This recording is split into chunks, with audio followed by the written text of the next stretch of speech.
Likutei Sichos, Chelik Tezvav, volume 15, the fourth Sicha for Parshas Breishis. This is a Rashi Sicha about the story of the offerings of Cain and Hevel, and specifically what went wrong with Cain's offering, why it was not accepted.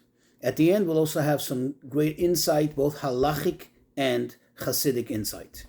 Just to review quickly some of the Kloli Rashi, the rules in Rashi, which the Rebbe establishes, which we'll use in the Sicha. Number one, when Rashi brings more than one commentary, more than one explanation on a certain verse or certain words, it's because typically the first way of explaining it, the first way Rashi chooses to explain it, is the main explanation. That's the main understanding. However, since there is sometimes a great deficiency, there's something that is compromising or something that's lacking in that explanation. Therefore, Rashi introduces a second, or sometimes even more, to compensate for that discrepancy. However, the second one in itself does not suffice, and that's why Rashi brings the other one first. Another rule, whenever Rashi brings an agoda, meaning he brings a medrash, this is because the medrash, that explanation, the insight from the medrash, helps clarify, helps understand the pshutei shel mikra, the basic meaning that Rashi is trying to bring out.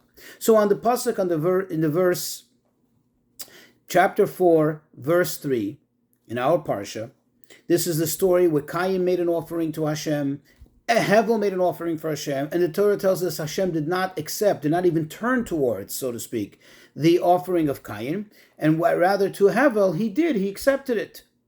And it tells us what happened, what they brought. It says, Vayove Cain mipri hadama minchal Hashem. Cain brought, he offered, from the fruit of the land, not specifying what it is, he brought an offering to Hashem.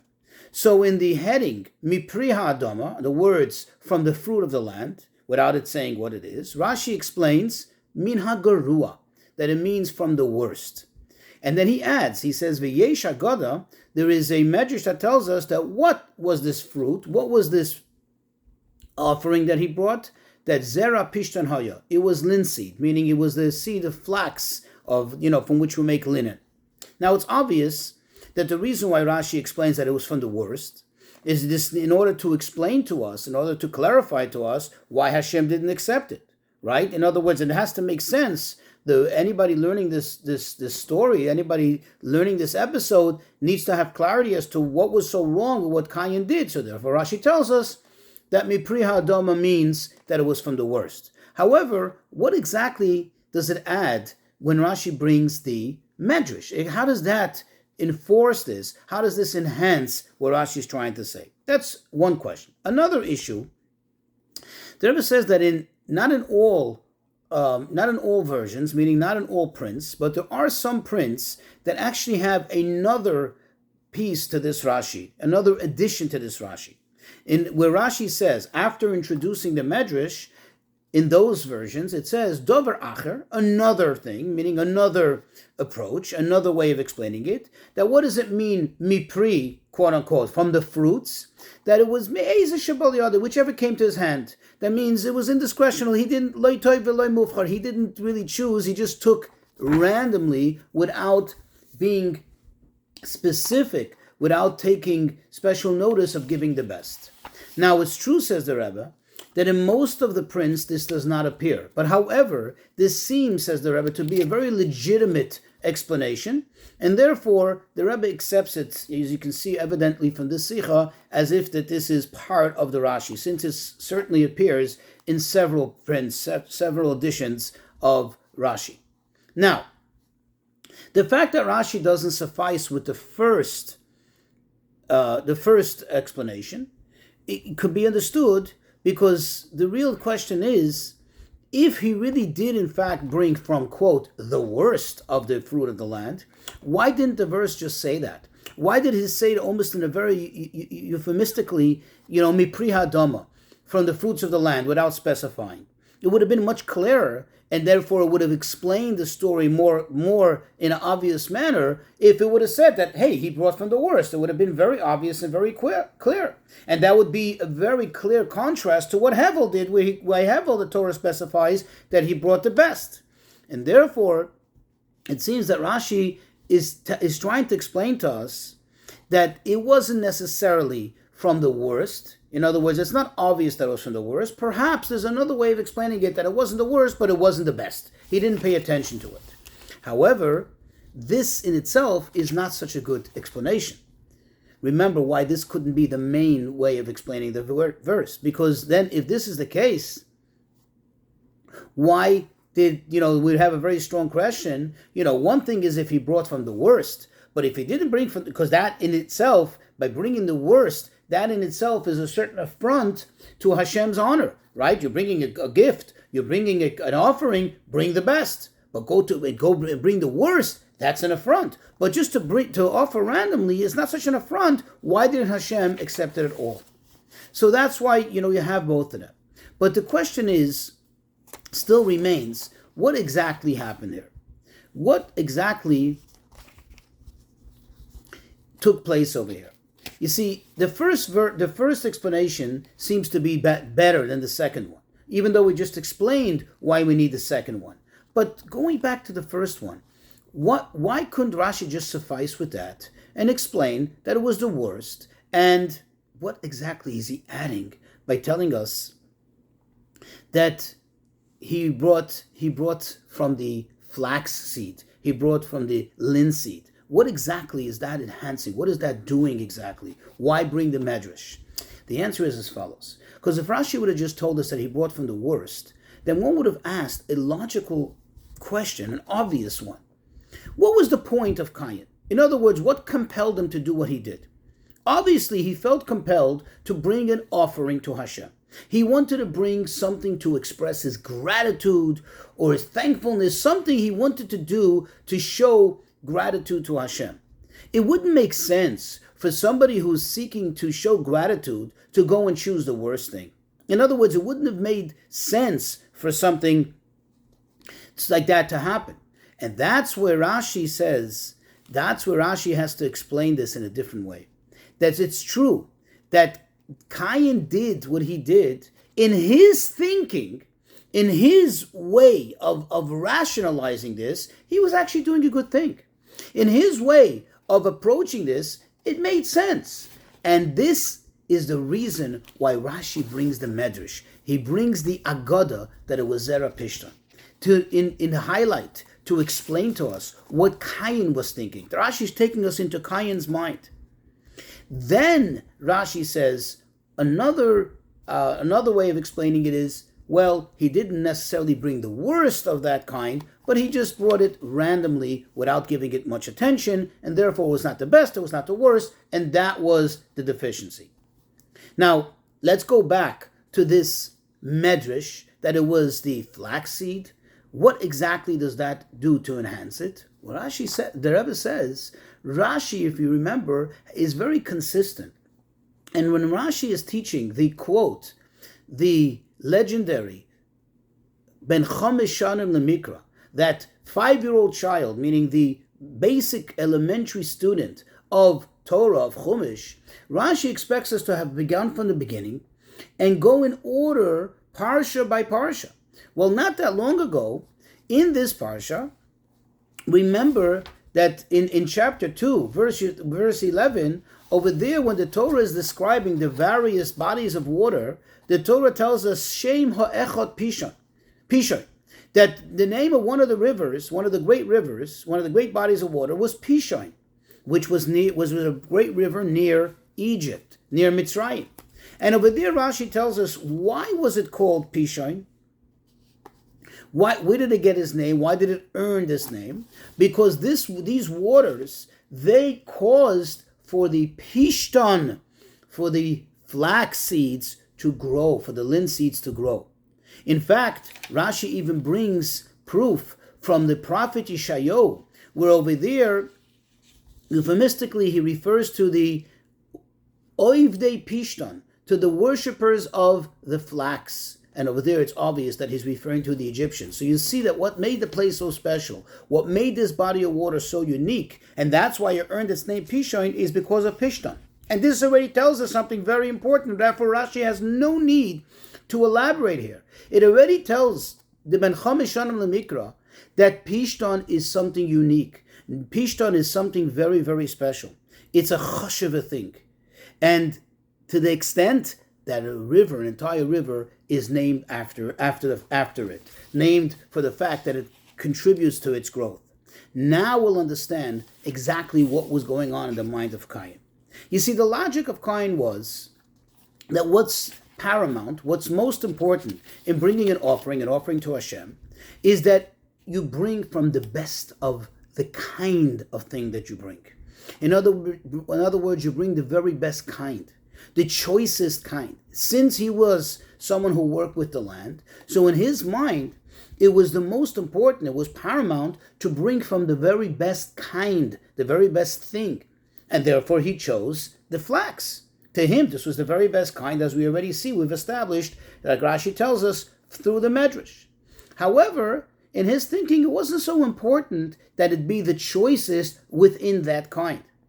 And that's what the Torah is emphasizing when the Torah tells us specifically, in detail, the contrast of what Hevel did. Hevel, it says, he brought from his sheep, but it says he brought he brought from the very choicest and from the very fattiest. What is it that it's telling us? That it's not so important.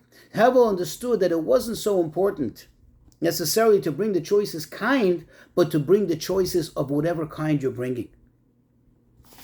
And the question, however, is, one second, after Cain witnessed the fact that his was not accepted, but Hevel's was, shouldn't that have changed his mind?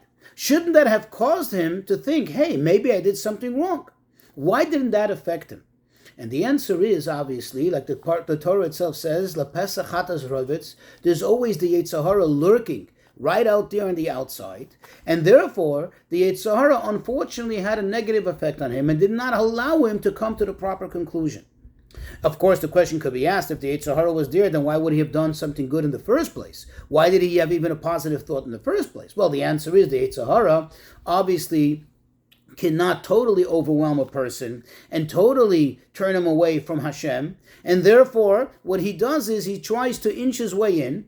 First, he allows the person to come to a generally good conclusion, to have a generally good approach, but then he sticks his, so to speak, he gets his way in to distort things a little bit. And therefore, he did not give Cain, he did not allow him the ability to see this with true clarity, in true objectivity, and therefore Cain, instead of learning a lesson from this and enhancing or fixing what he had done, instead what he did is he turned into jealousy, which unfortunately later led him to unfortunately kill his brother. Now, all this that we just explained is not so to speak, so smooth. There's still something lacking here. There's still some issues over here. You know, it's at heart, it's still, there's somewhat of a little discrepancy here in the clarity. You know, because on the one hand, we're saying Cain wasn't so bad. He did have a thought process. He did think of what he was doing, and he was cognizant of the fact that he wants to bring from the best. However, he didn't, quote, understand that he needs to bring from the best of what he's bringing. Rather, he just brought the best kind. That's where Rashi is compelled to bring this second pirush, this second way of explaining it, and in which he explained this is only to compensate for this discrepancy, for this issue that we have. But at the end, the first one is the main pirush, because the second one has, like we mentioned already earlier, has a very, very strong discrepancy, has a very strong problem. Because if that was the case, that it wasn't that he brought the worst, just that he just didn't bring the best, he was a little random in the way of choosing the actuals from the actual gift that he gave, which he was offering, that wouldn't be sufficient for Hashem to totally ignore his offering and not accept it at all. Now, what we have come to is that Cain's way of thinking, just to summarize, was that it was important, what he felt was paramount when giving an offering to Hashem, is to offer the kind from what you're bringing, that be the best. However, he wasn't so particular, he wasn't so careful about bringing from the best of that kind. That he didn't feel was important. This will help us understand a very interesting halacha. The Rambam, at the end of the halachas of Korbanos, he explained, specifically in the end of Hilchas Isurim Mizbeach, he says over there as follows: somebody wants to be merititious, somebody wants to bring himself to a merititious point. I'm going to paraphrase, he should bring his offerings, his korbanos, from the choicest, the nicest that is in that kind that he's bringing. Notice what he says, in that kind that he's bringing, because there are different types of korbanos. There are offerings that can be for something as small as a meal offering, a bird offering, and then there is, from the sheep, from the goats, and then there's from the cattle, big oxen. So the Rambam emphasizes it's not so important as to what kind you're bringing, but if you are bringing, you need to bring the best of what you're bringing. And for that he brings proof. Number one, the verse that says, in the verse in Vayikra that says, Kol chelev laHashem, literally translated, all fat to Hashem. Fat means the best, the choicest. And then he brings the story of Hevel. He brings this story of Cain and Hevel. So you see from this that also according to the Rambam, as well as just like our Rashi here, the main emphasis is not so much on the kind that you're bringing, but the emphasis has to be on the choices from whatever kind, from whatever offering you're bringing. And that's why Cain, who brought the min hamufchar, he brought the choicest of kinds, but not the choices within that kind, it was not accepted.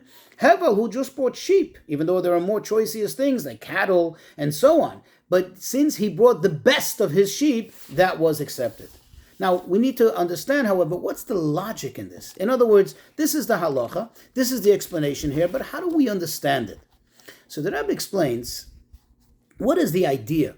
What is the essence of the idea of Kol Chelev LaHashem, quote, all fat goes to Hashem, all the best goes to Hashem? The idea is that a person is expressing his recognition in the fact that LaHashem ha'aretz u'meloya, that, quote, to Hashem is the whole entire earth and everything that's in it. Meaning everything belongs to Hashem.